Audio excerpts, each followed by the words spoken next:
그 13절 말씀에 보면은 그 입술에는 독사의 독이 있고 이렇게 되어 있습니다.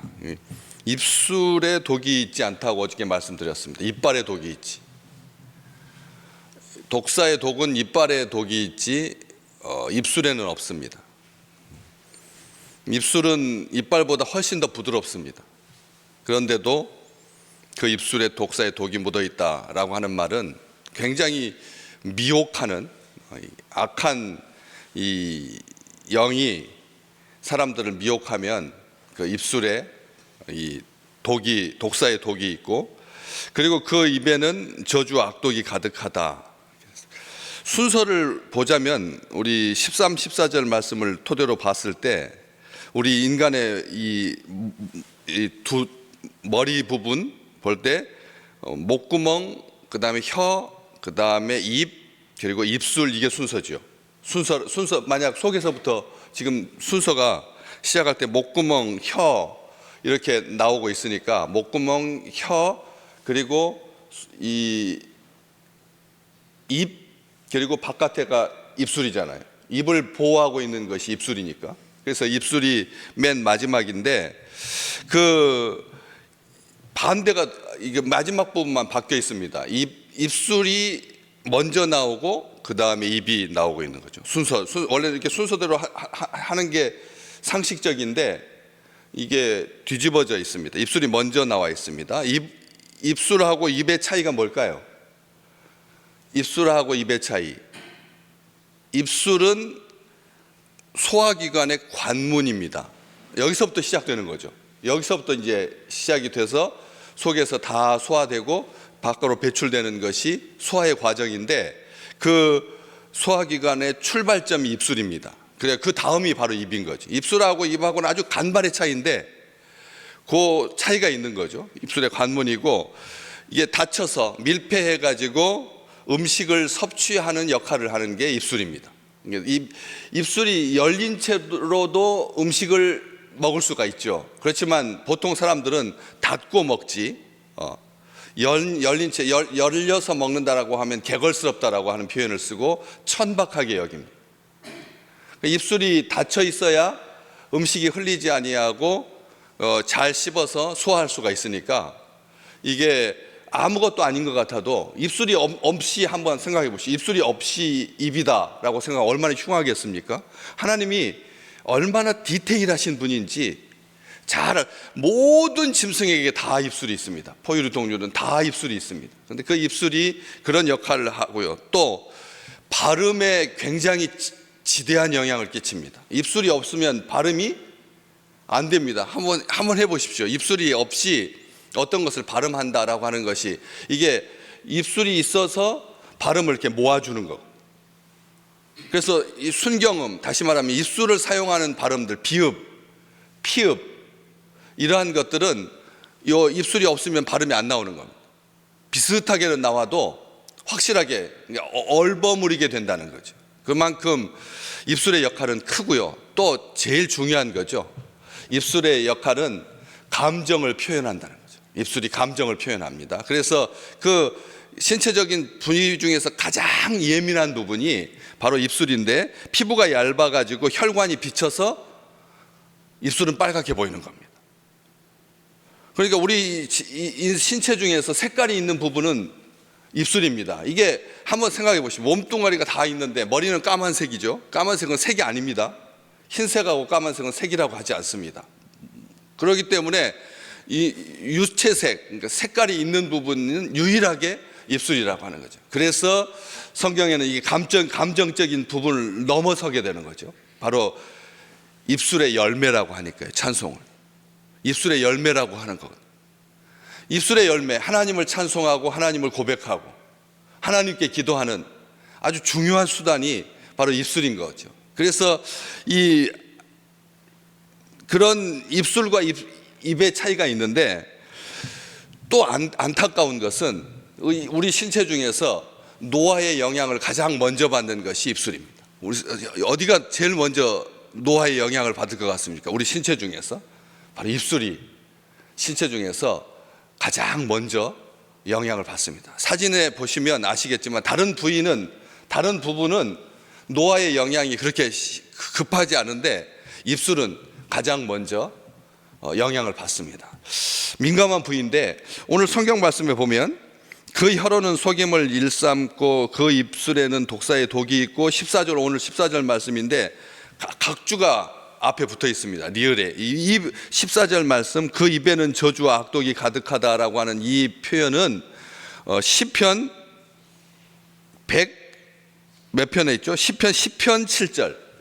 저는 말씀을 이렇게 찾아보면서 시편 10편이라고 하니까 시편 중에 시편이다. 시편 10편인데 시편 10편인데 빠르게 읽으면 시편 10편입니다. 그 시편 7절 말씀에 보면 그것을 인용하고 있는데 악인은 탐욕스럽다.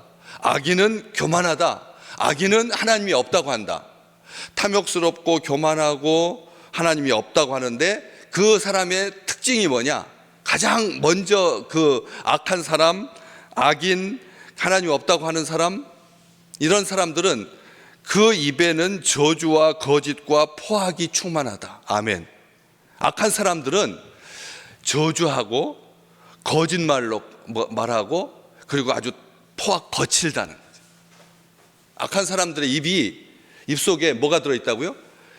저주와 거짓과 포악이 충만하다, 가득하다. 여기 우리 14절 말씀에도 그 입에는 저주와 악독이 가득하다. 그래서 입의 역할을 하는 우리 입에서 뭔가를 집어넣었을 때, 꽉 찼을 때, 꽉 물었을 때는 전체 우리 입의 사용 빈도수로 봤을 때 현저하게 작습니다. 속에 뭐가 가득 차다라고 하는, 입에 가득 찬 채 입에 가득 물고 입에 가득 머금고 하는 시간은 입이 활동하는 모든 시간에 1%도 안 됩니다. 이 입에 뭐가 차 있다라고 하는 거, 음식을 먹고 뭘 한다. 여러분, 우리 한국 사람들 음식 먹는 시간이 몇 분인데요? 그냥 훅 말아서 먹으려고 물 말아 먹고 그 다음에 국에다 말아 먹고 하잖아요. 2시간씩 식사하는 사람 없습니다. 3시간씩 식사하는 사람 없고요. 코스 요리라고 해도 1시간이 기본 시간입니다. 이번에 명절에 가족들이 많은 사람들이 다 외식을 하잖아요. 그런데 외식을 하는 식당이 그렇게 쉽지 않더라고요.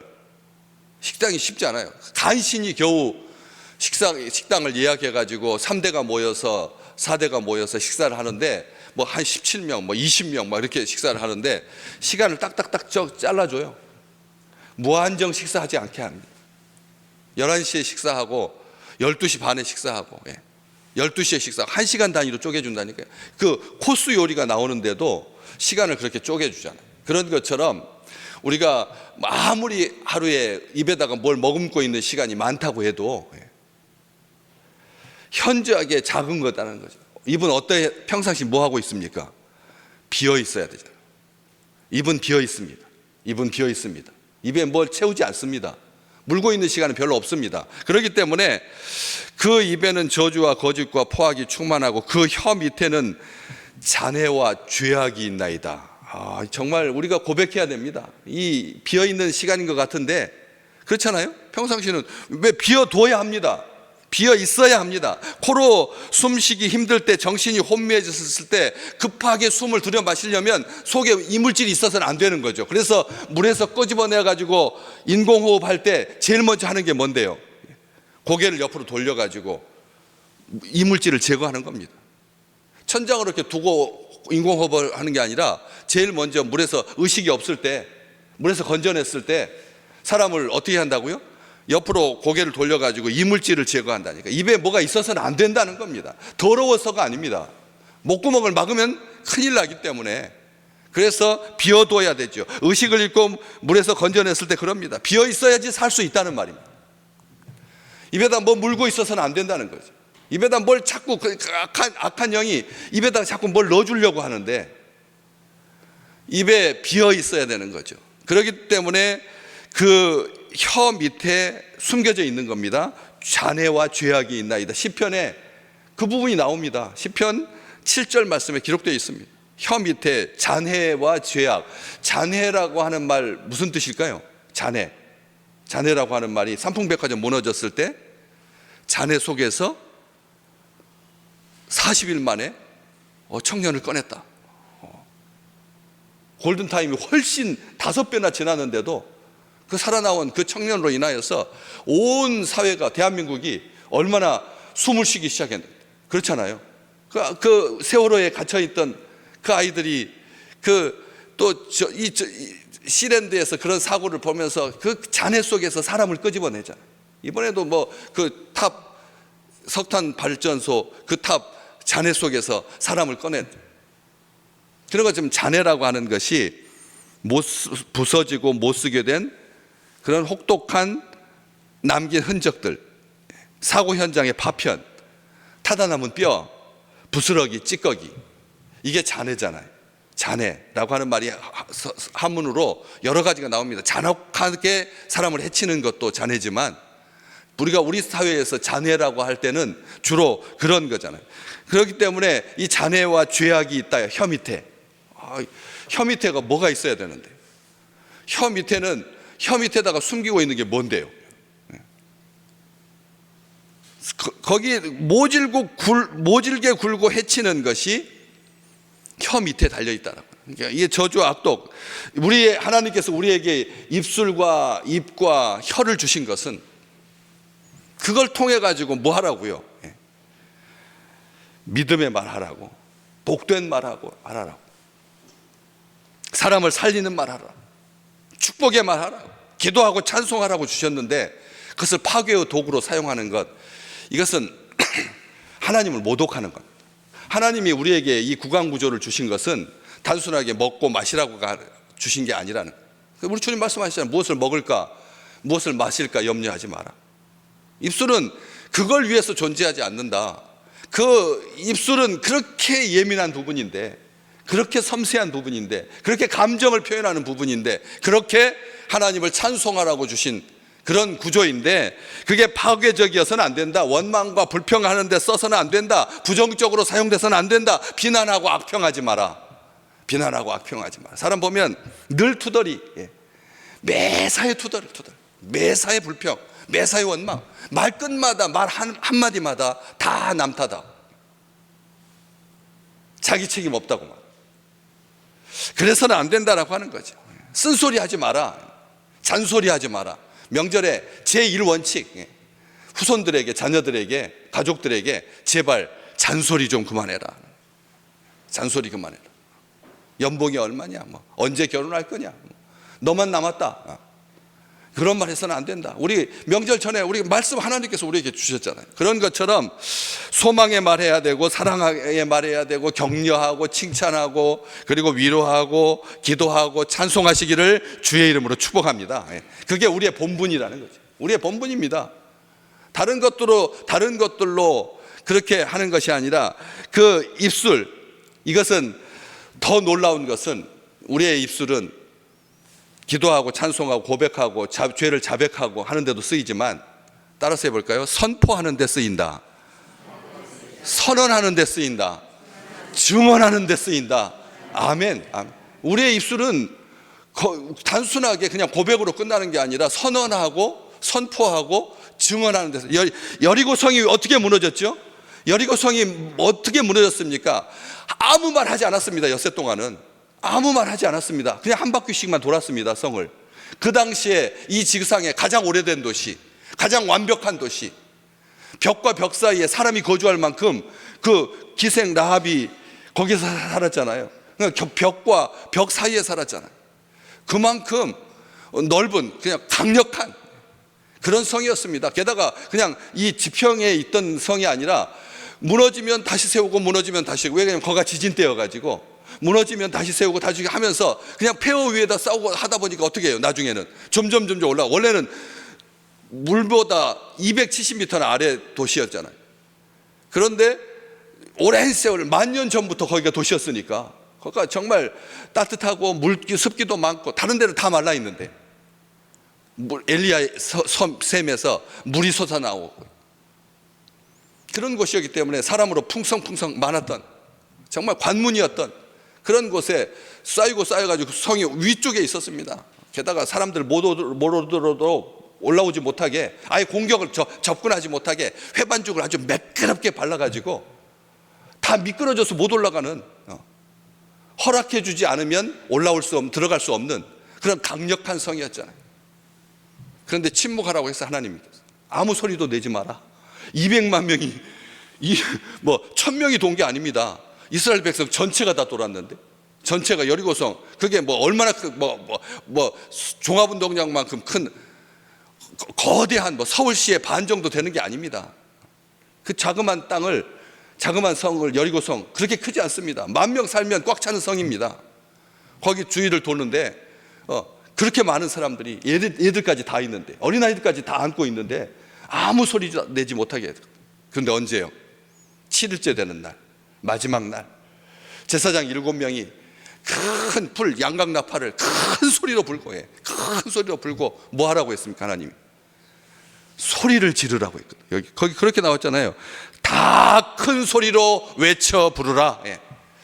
주의 백성들이 침묵할 때는 입술이 역할이 침묵해야, 평상시는 다 입에 아무것도 물지 아니하고 아무 소리도 담지 아니하고 비어 있어야 하지만, 하나님께서 소리 지르라고 할 때 어떻게 했습니까? 이스라엘 백성들이 일제히 큰 소리로 다 한 사람도 빠짐없이 외쳐 부르라 했습니다. 근데 그게 어떻게 됐나요?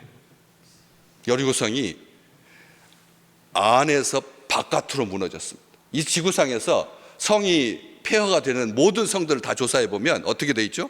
공격을 받아서 바깥에서 안으로 무너지지 안에서 바깥으로 무너진 성은 없거든. 유일하게 이 여리고성은 이 과학입니다. 이게 현실이고요, 이게 기적이고요, 이게 하나님의 역사입니다.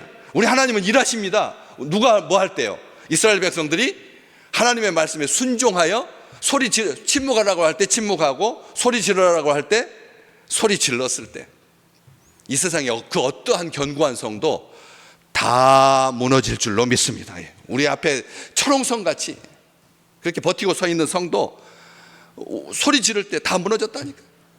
선언한다는 겁니다. 하나님께서 살아계시다라고. 우리 입술로 하나님께서 하나님께서 우리의 힘이다, 여호와의 칼이다, 여호와께서 이 전쟁의 신이다, 다윗이 골리앗 앞에서 외쳐 말했던 것처럼 하나님께서 우리와 함께 계신다, 하나님께서 우리 살아계신다, 그렇게 증언하는, 그 입술을 복주시는 하나님께서 역사하시는 우리 귀한 믿음의 백성들 되시기를 주의 이름으로 축복합니다. 감사의 말하고, 그럼 모든 것이 달라집니다. 마음이 풍성해집니다. 천국의 방언인 감사의 말을 하고, 그래서 큰 일에도 작은 일에도 생명의 언어가 우리의 소리를 듣는 자들마다 살아나는, 그렇잖아요? 우리의 말을 듣는 자마다 하나님의 말씀을 들을 때 우리의 영이 살아나는 것처럼, 믿음의 백성들이 하나님께서 주신 하나님의 숨결을, 그렇잖아요, 입을 통해서 하나님의 호흡을 하고 하나님께서 담아주신 말하고, 그래서 세상이 바뀌고 세상이 세워지고 하나님 나라가 건설되고 하나님의 능력이 나타나는 우리 믿음의 백성들 되시기를 주의 이름으로 축복합니다.